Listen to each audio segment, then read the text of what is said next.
Olá,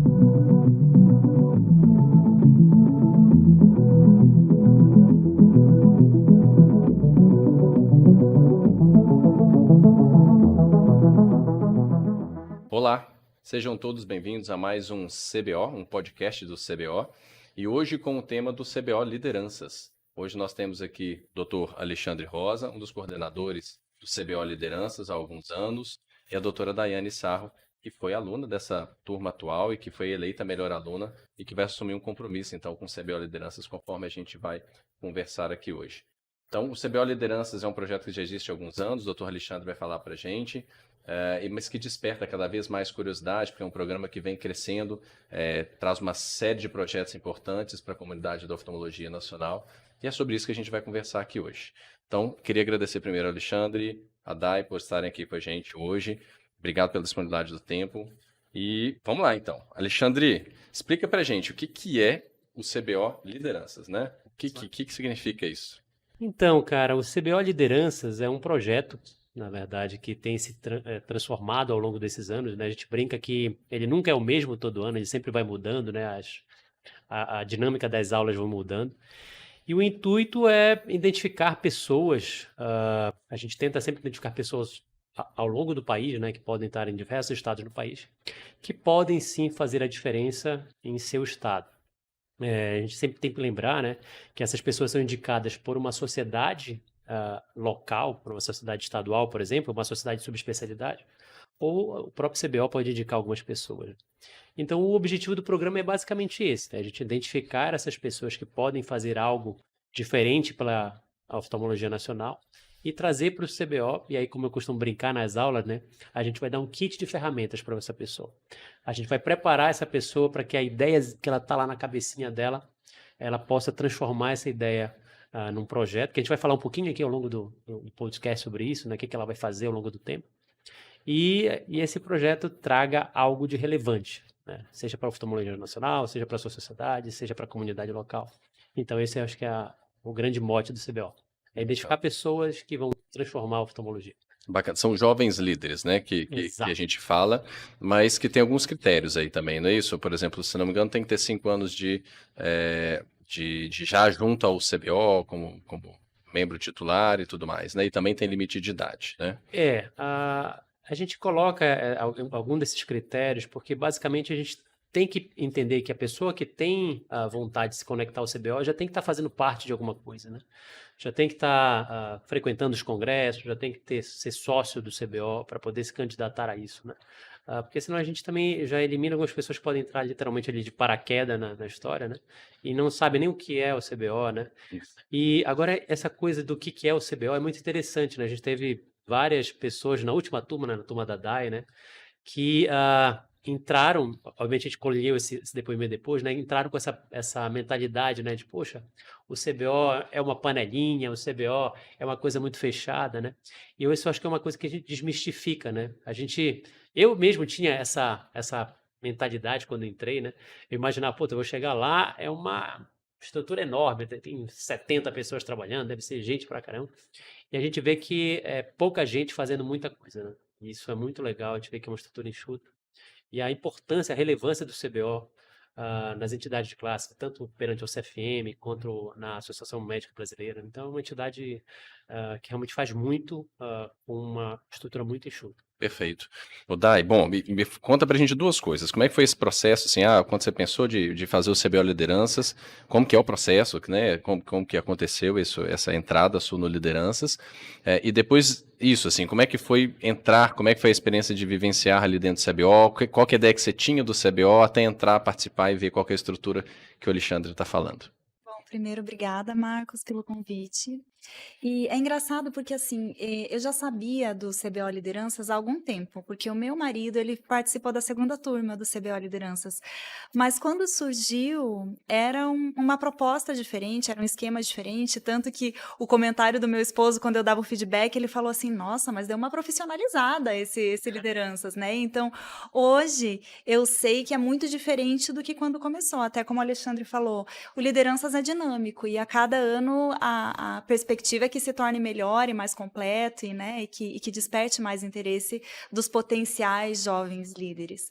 E então eu tinha uma visão de que o curso era algo mais a gente ia ter aula de gestão, questões administrativas, umas coisas mais políticas e burocráticas. E não, claro, a gente teve, né, uma ou outra pincelada disso, mas me surpreendeu positivamente, porque abriu a mente, né? É claro, o curso, toda a trajetória do curso é programada de uma forma que a gente trabalhe isso, mas os alunos, as pessoas que participam, a gente acaba fazendo um networking ali dentro que é muito válido, né? E abriu minha cabeça, tanto em relação ao curso como em relação ao CBO. Como o Alexandre falou, eu imaginava que era uma super estrutura, né? E aí a gente chega, é uma unidade pequena, se você, né, se você levar em conta o tamanho, né, a importância da sociedade, e todo mundo faz tudo. Então, não entendo muito de futebol, mas todo mundo trabalha na defesa, no ataque, né? Faz gol, tá no gol, e é muito legal isso, essa questão da união, de você estar engajado e todo mundo muito ali ativo querendo fazer a coisa funcionar. É muito bacana, essa é a impressão que a gente tem mesmo, né? Eu também, quando vivi a experiência de chegar ao CBO, a gente tinha essa sensação de que o CBO era grande, era um prédio cheio de funcionários. Você chega lá, tem assim, meia dúzia de funcionários, né? Realmente são poucos funcionários, né? Fazendo uma série de coisas, e a própria diretoria, né? Sim. Tá ali trabalhando de forma não remunerada, se dedicando. A gente fica se perguntando, né, que às vezes o que os caras estão fazendo ali, né? Abrindo mão do tempo de consultório, de dia a dia, para estarem ali, assim, não existe um ganho financeiro naquilo, né? E isso é legal você citar, Marcos, que foi quando eu na minha turma, foi o que mais me impactou, sabe? Eu lembro perfeitamente, até comentei essa coisa com a Zélia, a gente estava no mesmo táxi indo para o aeroporto. E aí, cara, sabe quando dá aquele estalo assim? Cara, olhando assim pra Zélia, né? Cara, essa mulher vem dos Estados Unidos, cara, pega um avião, passa 12 horas no voo pra dar 2 horas de aula, e o que que eu tô fazendo da minha vida, assim, sabe? O que eu tô contribuindo pra oftalmologia nacional, sabe? E aí foi quando a chave virou pra mim, sabe? Cara, esses caras, eles fazem muito pela gente, eles realmente têm uma questão de um legado, que isso foi o que me chacoalhou, sabe? Eu disse, cara, isso é diferente. Isso aqui é uma coisa que me conecta, isso aqui é uma coisa que eu tenho vontade de fazer. Aí mudou a chave para mim. Perfeito. Eu disse, não, pô, eu quero fazer parte, eu quero entregar, eu quero dedicar uma parte do meu tempo para isso. Uma coisa que a gente vê na experiência do aluno, quando ele termina a turma, é isso, né? A experiência de avaliação final é o game changing, né? Assim, você muda a mentalidade de forma geral, porque o curso não é uma questão, né? Não é uma... São jovens líderes que entram ali, né? Assim, já são lideranças, porque é uma nomeação por sociedade. Então, a Dai, por exemplo, veio pela SBOP, né? Pelo CBE, desculpa, então pelo Centro Brasileiro de Estrabismo, né? Então é uma nomeação, aí tem uma nomeação da Sociedade Brasileira de Glaucoma, de Retina. Então existe um processo seletivo, né? Nem todos necessariamente vão entrar, né? Tem um número de vagas limitado, e a partir dali assume um compromisso, por exemplo, né? Quando você, no processo seletivo, existe a exigência de se ter um projeto que atenda tanto à sociedade que nomeia quanto ao CBO. Né? Fala pra gente, Dai, como é que foi esse projeto seu, como é que foi esse processo de desenvolvimento aí? Porque a gente aprende a desenvolver e viabilizar as coisas, porque às vezes a gente pensa em muitas coisas tão mirabolantes, né? E daí a gente cai na realidade que a gente tem que, no Brasil especificamente, a gente tem essa questão de financeira, né? Porque a gente vai conseguir viabilizar um projeto. Então, o meu projeto, particularmente, ele sofreu várias mudanças ao longo de todo o curso, porque eu tive que arranjar uma forma de viabilizar financeiramente, né? Então, foi um projeto voltado mais para a questão de ensino, para a gente melhorar o acesso de preceptoria em relação ao estrabismo nas residências que têm essa carência, e a gente conseguiu viabilizar isso de uma forma com custo zero, praticamente. E são projetos muito interessantes, assim, né? Que são diversos. Tem projetos que são de cunho social, tem projetos que são de cunho científico, né? Educacionais, né? Ale, como é que funciona, por exemplo, começou o curso, a turma sempre encerra uma turma no CBO, né, no congresso Isso, do CBO um ano e começa outra, né? E aí, como é que exatamente. funciona essas reuniões ao longo do ano? Como é que funciona direito? Agora a gente está voltando para as turmas presenciais, né? Ainda bem, né? A gente teve, na turma que eu coordenei foi meio misto, né? Foi bem no meio da pandemia, depois veio a turma que a Luciana coordenou, que foi também uma parte presencial, mas a maior parte online. A turma que você coordenou praticamente só teve um encontro presencial, né? Sim, E agora a gente volta para as turmas presenciais. Inicia num congresso brasileiro e a turma se forma no congresso brasileiro do outro ano.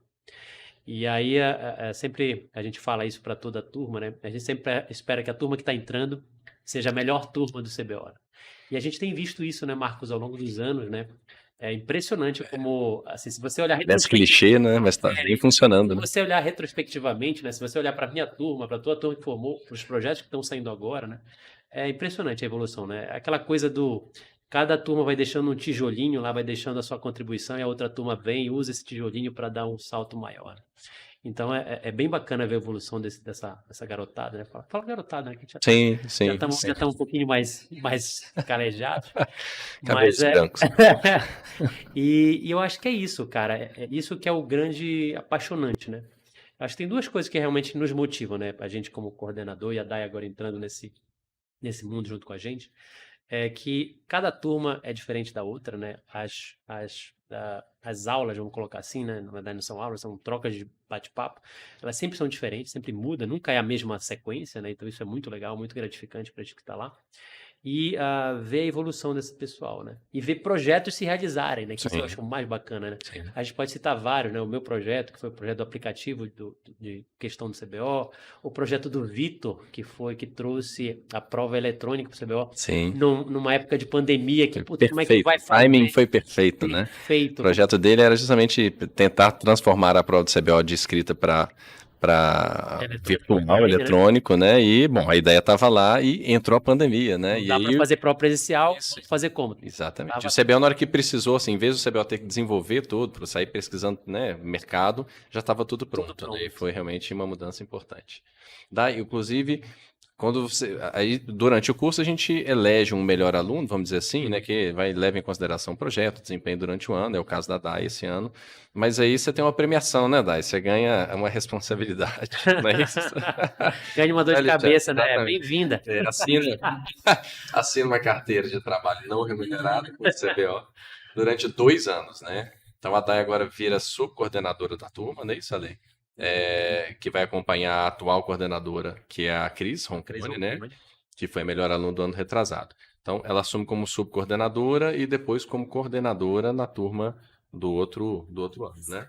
Na 10ª turma. Você foi da 8ª turma, tá entrando na 9ª, você vai ser subcoordenadora dela, E vai ser depois vai ser coordenadora da 10ª Exatamente. turma. É isso aí. Então E são como é que tá essa expectativa? basicamente 2 anos de trabalho, né? 2 anos de trabalho. Como é que tá essa expectativa? Você que viveu enquanto aluna, como é que é a expectativa agora de estar do outro lado? A gente sabe, né, Alexandre?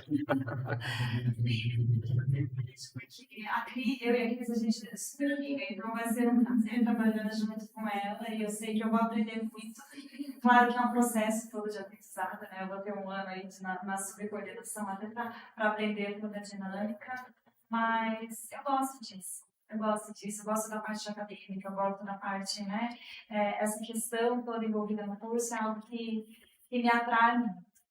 Perfeito.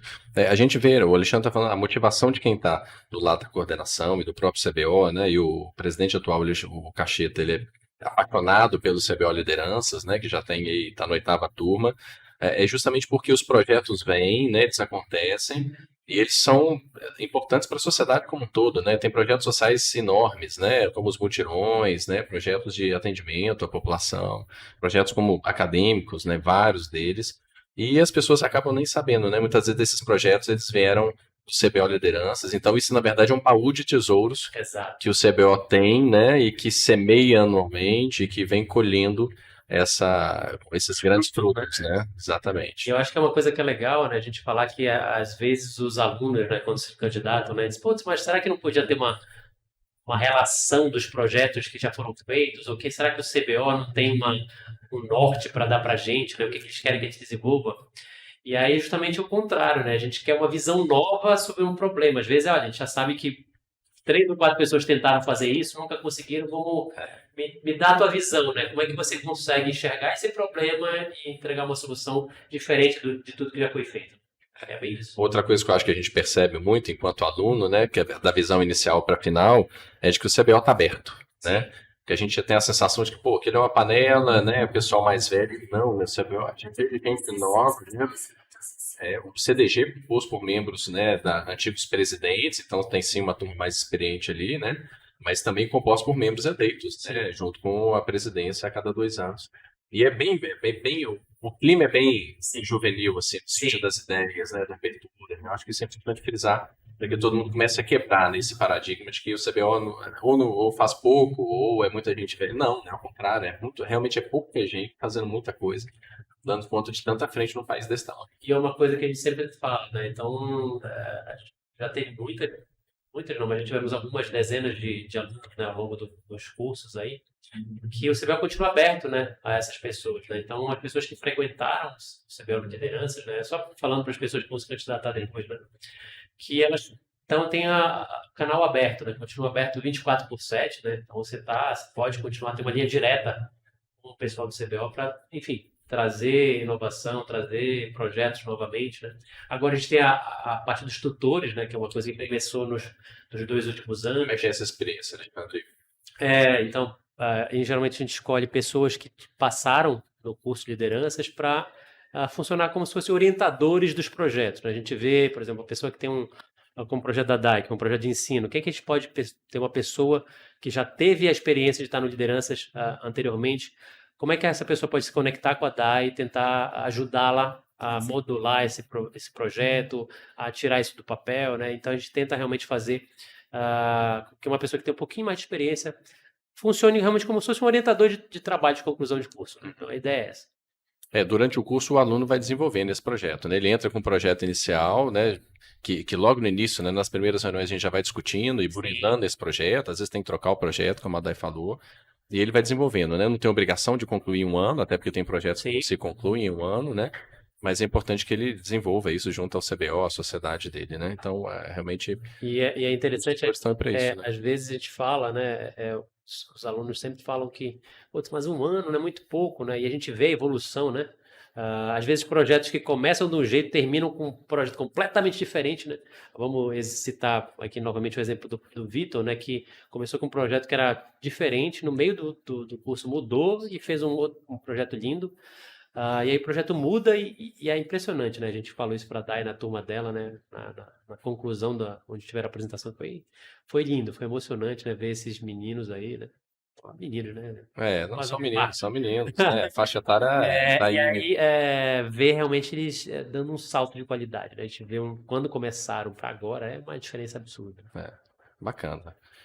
Bom, queria agradecer a presença de vocês. Alguma consideração ainda acerca do lideranças? Lembrando que para o pessoal que às vezes está em casa querendo saber, né? São mais ou menos 4 reuniões basicamente, né? A primeira aqui no CBO, então a segunda vem no final do ano, a outra mais ou menos por volta de março, abril, maio. Depois encerra-se de novo e eventualmente tem um e outro encontro virtual, né? Então são 2 dias quando se encontra, por exemplo, em dezembro, vamos supor, tem uma reunião, são 2 dias, né? Sexta e sábado inteiro, o aluno tem que estar disponível em todas as reuniões, não dá para faltou, existe um desligamento do curso, né? E depois conclui, né, a entrega do projeto, a apresentação oral, diante da turma que entra e que está finalizando no CBO do ano que vem, como vai ser a 9ª turma. Ficar bem claro, né? Começa num Congresso Brasileiro, termina no Congresso Brasileiro, tem 2 reuniões na sede do CBO, entre elas, né? Acho que basicamente é assim que a gente faz. Né? Perfeito. Acho que como recado final, Marcos, eu queria deixar assim, se você está nos escutando e se você acha que você tem um projeto que pode ser interessante para uma sociedade local, para uma sociedade de especialidade, e você quer tirar isso do papel, você tem essa gana, essa vontade de tirar, se inscreve no CBO Lideranças, vale a pena, eu acho que você pode realmente fazer a sua parte, né? Deixar a sua sementinha ali para a gente fazer essa oftalmologia nacional ser a melhor oftalmologia mundial. Lembrando que o edital ele sai por volta do meio do ano, lá para junho, julho, né? Pré-congresso, por volta de maio, mais ou menos, a gente já solta esse edital. E você tem que receber uma nomeação, né? Ou por um membro do CDG, ou por alguma sociedade estadual ou temática, né? Então você pode Exatamente. Sociedade Mineira de Oftalmologia ou Sociedade Brasileira de Glaucoma, por exemplo, né? Ou Isso. membro do CDG, é uma nomeação única, a sociedade só pode nomear uma pessoa. Então, se você tem interesse, você tem que buscar um desses 3 canais aí para você E são por volta receber essa de indicação. 15 a 20 vagas, né? Mais ou menos a gente Isso, trabalha por mais ou ano, menos nessa. Obviamente por pode ser um turno. pouco menos, um pouco mais, mas em geral a gente trabalha sempre entre esse número aí, né? Perfeito, tá joia. Dai, bem-vindo ao time, né? Obrigada. A coordenação do DO, tenho certeza que você vai engrandecer demais esse trabalho, né? A Dai que é aqui de Curitiba, né? Onde que a gente está falando aqui, gravando podcast, né? No Conselho Congresso do CBO. Então, bem-vinda, né? Então, tamo junto, tá bom? Pessoal, obrigado, agradeço a vocês. Queria deixar então como recado final que vocês continuem assistindo os CBOs, os podcasts do CBO, são vários, né? Hoje o tema é lideranças, mas tem temas das diversas especialidades e a gente conta que vocês assistam esses podcasts, mandem suas sugestões, suas dúvidas e divulguem. É muito importante porque a gente possa capilarizar a informação para toda a comunidade da oftalmologia nacional, que são mais de 20 mil médicos e que precisa cada vez mais se fortalecer realmente com mais lideranças regionais. O CBO precisa capilarizar, né, no interior dos estados, das residências. E nosso objetivo aqui é tentar chamar a atenção para vocês de que existe sim um esforço gigantesco nesse sentido, mas que muitas vezes falta mão de obra, né? A gente às vezes critica, às vezes a gente pontua, mas a gente não veste a camisa, né? Então, procurem conhecer o CBO, todos nós estamos à disposição, a diretoria, para que vocês tirem suas dúvidas, para que vocês se aproximem realmente, para que a gente esteja cada vez mais forte enquanto uma entidade de classe, um Conselho Brasileiro de Oftalmologia. Abraço a todos, obrigado Alexandre, obrigado Dai, Obrigada. a gente se vê de novo. Obrigado.